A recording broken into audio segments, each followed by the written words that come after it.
শ্রীলঙ্কাকে উড়িয়ে দিয়ে দারুণ জয় তুলে নিল পাকিস্তান।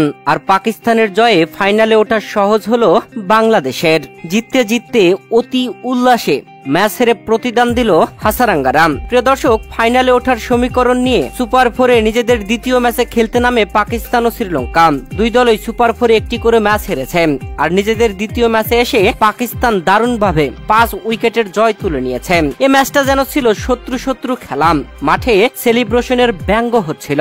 আগে ব্যাট করতে নামা শ্রীলঙ্কা পুরো 20 ওভার খেলে 8 উইকেট হারিয়ে করেছিল 133 রান। তবে পরপর উইকেট হারিয়ে এই রানটাও যেন হচ্ছিল না। কামিন্দু মেন্ডিস শেষ দিকে ব্যাটিং এ হাফ সেঞ্চুরি করে এই সংগ্রহটা করেছিল শ্রীলঙ্কার জন্য। শ্রীলঙ্কার দেওয়া 134 রানের টার্গেটে ব্যাট করতে নেমে পাকিস্তান 45 রানে ওপেনিং জুটিতে খেলে। তবে এরপরে পরপর 12 রান করতে 4টি উইকেট হারিয়ে ফেলে। 80 রানে এসে পঞ্চম উইকেট পড়ে। এরপরে হুসাইন তালাত ও মোহাম্মদ নওয়াজ দারুণ জুটি গড়ে দলের জয় নিশ্চিত করে মাঠ ছাড়েন।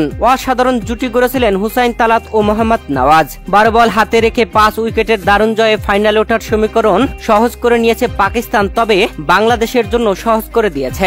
পাকিস্তানের বিপক্ষে অতি উল্লাসে যেন ম্যাচটা হেরেছে হাসারাঙ্গারা, যেখানে পাকিস্তানের পরপর উইকেট তুলে নিয়ে আবরার আহমেদের সেলিব্রেশনের ব্যঙ্গ করছিল হাসারাঙ্গা। তবে এই ব্যঙ্গ করার পেছনে কারণও রয়েছে, যেখানে হাসারাঙ্গাকে বোল্ড আউট করবার পরে আবরার আহমেদ হাসারাঙ্গার মতো করে সেলিব্রেশন করে ব্যঙ্গ করেছিল। তার ওই বদলা নিয়েছেন হাসারাঙ্গাও। পাকিস্তানের পরপর উইকেট নিয়ে আবরার আহমেদের সেই ব্যঙ্গ করা সেলিব্রেশনের জবাব দিয়েছেন। তবে অতি উল্লাসে ম্যাচটা হেরে তার প্রতিদানও দিয়েছে হাসারাঙ্গারা।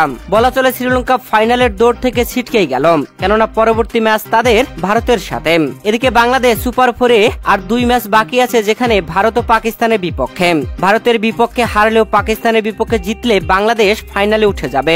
আর যদি ভারতের বিপক্ষে জেতে তাহলে পাকিস্তানের সাথে খেলবার আগেই ফাইনাল নিশ্চিত করে নিবে বাংলাদেশ।